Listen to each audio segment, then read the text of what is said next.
the cargo for the external destinations. Thank you, Waziri. Asante sana. One or two additional issues.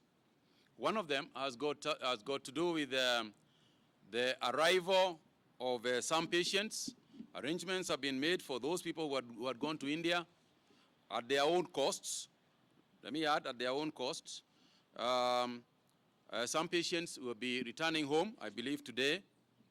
And I want to repeat the protocol that we have adopted for returning patients. We have said that all patients coming home will not be quarantined. Instead, they will be allowed and signed for by their doctors so that they can be able to be quarantined by their own doctors in premises that their doctors determine are sufficient to deal with that particular challenge.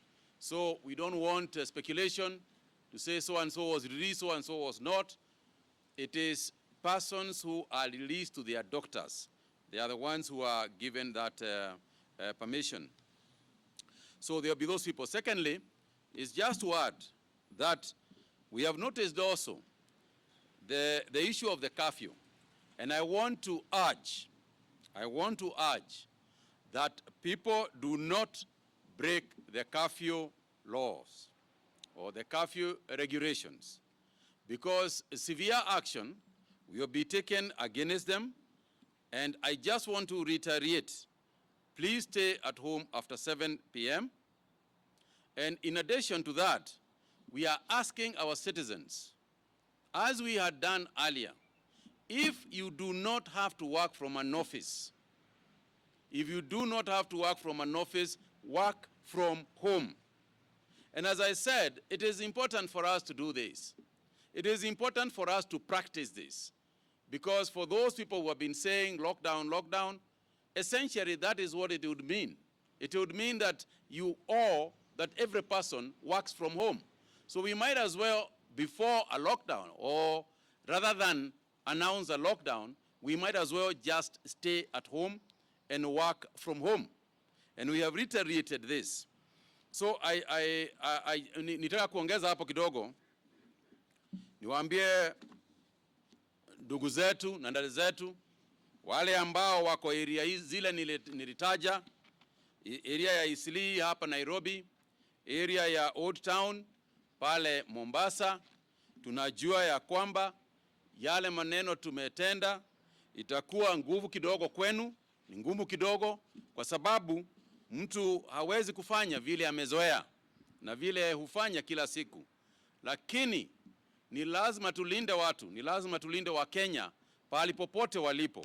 Na sisi tunajua watu wakifuata sheria, wakifanya vile tunasema, hii virusi itakwamishwa.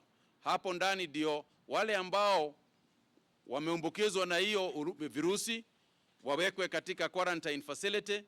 Wakati huo kutakuwa na testing, itaongezwa huko hizo area ya Eastleigh. Tumekuwa huko tukifanya testing, ndio tumeelewa ya kwamba iko hiyo shida.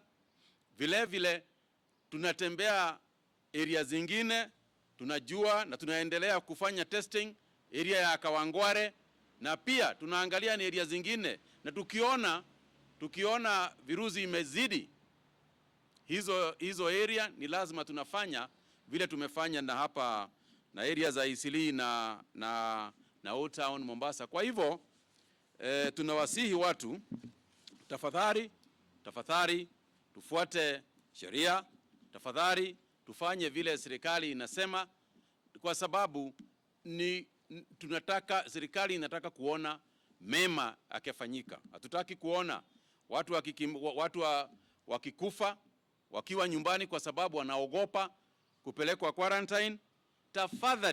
Tafadhali, ukiwa mgonjwa, ukijisikia unasikia ugonjwa, tafadhali nenda hospitali, kwa sababu mgonjwa yeyote lazima alindwe na akiwa ni mama analindwa na mzee, akiwa ni mzee analindwa na mama, basi na yeye pia atapata virusi. Kwa hivyo tafadhalini wacheni tusikize vile Wizara ya Afya inasema na vile serikali inavyosema. I can take one or we can take one or two questions. Yeah, oh yeah. I'll give him a chance. You can see whether you can reply all of them. My name is from NTV. Please clarify on the cessation of movement within Eastleigh and Old Town in Mombasa, particularly during the day. Does this mean they don't leave their houses? Which particular businesses will be closed?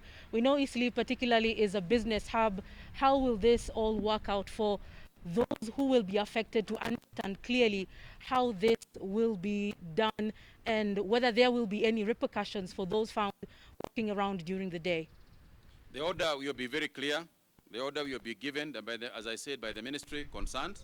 They'll give an order, but effectively what it means is that you cannot go into Eastleigh and persons within Eastleigh cannot leave the area of Eastleigh. However, within those areas, there will be certain, as I said, the eateries, the malls, those ones will be closed or throughout that period of 15 days. And mass testing will be continuing. It doesn't mean that you have to stick into your house. Within the area you can walk, but we are urging people not to leave their premises.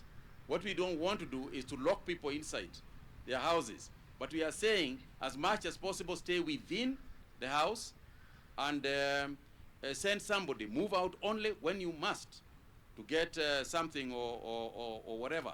But visitations, gatherings, anything of the kind must not continue. Yes, ma'am.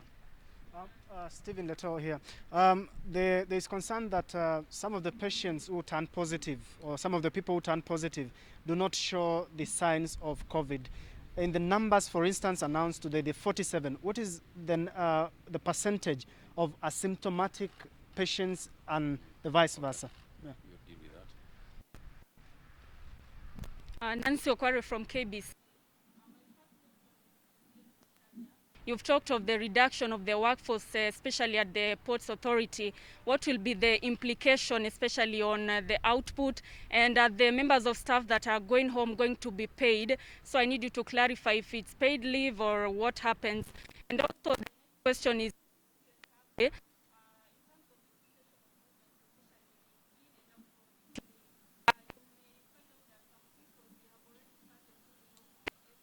before 7 p.m. So do you think it's going to be effective? Well, to start with, my answer would be that, I mean, unless you are moving out to go and live somewhere else, you leave your house. You know, I don't understand where would you live if you leave your house. But of course, as you know very well, understanding and knowing Kenyans, it will not surprise me in the least. However, you are not helping anybody, and you're not helping yourself. I've just explained what happened to this gentleman from